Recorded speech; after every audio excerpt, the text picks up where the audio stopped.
Let's get straight to it. 2007 Hyundai Sonata. This is the 3.3 V6 engine. So you would see that 3 of the O2 sensors are identical. They're the exact same. And then there's one that is a little bit longer. Everything else about these are the same. It has the same harness and the same O2 sensor, but the wire on the downstream rear is about 2 times, maybe 3 times longer. And this is the part number for the downstream rear, and this is the part number for the other 3. They're all the exact same part number, as you'll see, because they're all the same sensor.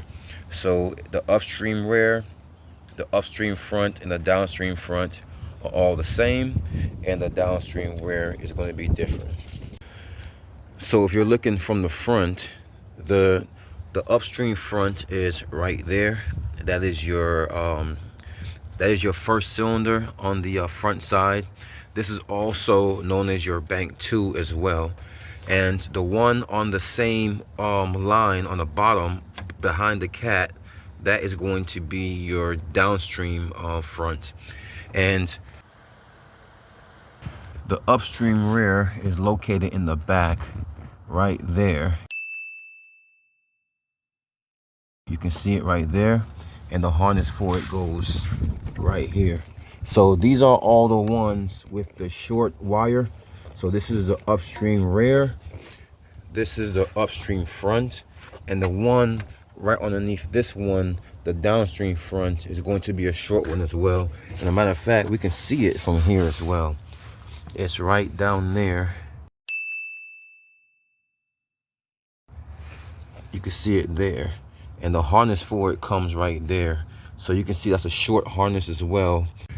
All right, so this is the one that's in the front with the short wire, and because it's in the front, it's going to be of course the one that's labeled front. The main name for this one will be your bank 2 downstream number 2 O2 sensor. So this is the one that's downstream in the front.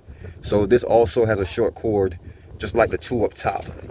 So now that I'm underneath the vehicle, the one with the longer wire, and yes, there's an oil leak on here, I'm fixing that as well. But for now, the one with the longer wire goes here. So this is the lower rear here. So this will also be known as your bank 1 sensor 2, because this is the one that is after the cat. So again, this is the one with the longest cord, the only one with the long cord. So it's easy to remember which one goes here. The easiest way to remember this is basically this one here is the one that goes on the bottom rear, and everything else goes everywhere else. So this is your bank 2 sensor 1, also known as the upstream front. So there's the wire for it right here, the harness for it. And to get this harness out, you're gonna need a flathead. So to get this harness out, you can get a flathead down behind that clip, and you twist it to push this safety tab back.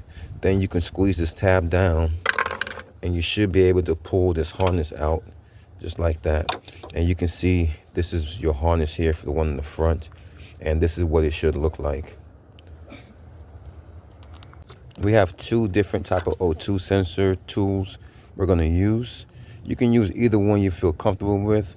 This one here just goes straight down on top of the O2 sensor, and you put it, your wire goes out to the side. And this one here, just put the wire through like that and drop that down on the top, and you can put this offset to wherever you want to grab it, and you'll be able to turn it out that way. So this is the way I'm going to use. So I'm going to put my extension in here, and I'm going to drop it down onto the O2 sensor. So you can see that right there. It's right on top of that O2 sensor. So now I have a breaker bar with the reducer on there. So I'm going to take this breaker bar, and now I'm going to give it a turn.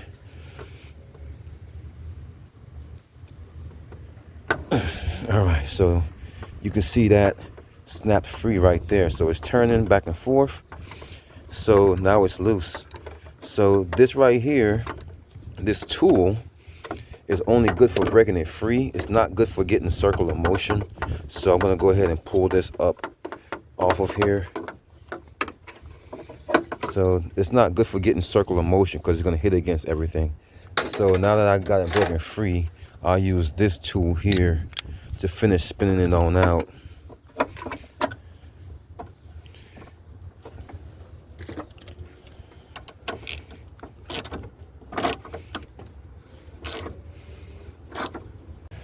All right, so we got the old O2 sensor out. You can see that hole right there.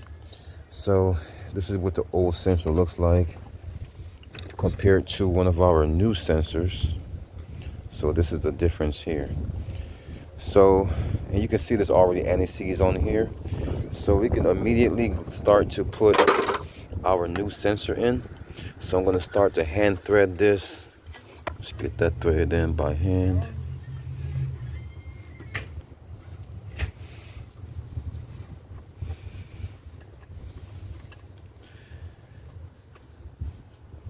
Okay, so once you have it threaded in by hand to where it won't turn anymore, then you can get the same tool here to turn it. And you gotta be careful this time not to damage your new wire.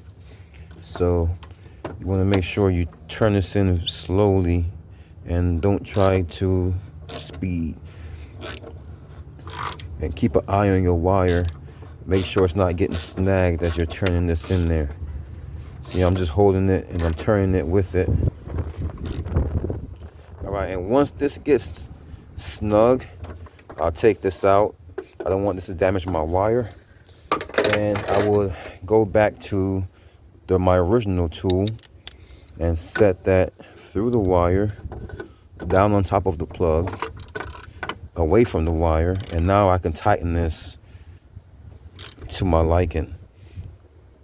So our first O2 sensor is on. Now let's just plug our harness for it back in. So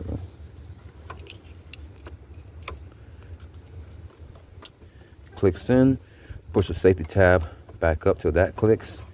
And now we can set this out of the way so that it's not sitting down on that heat shield right there.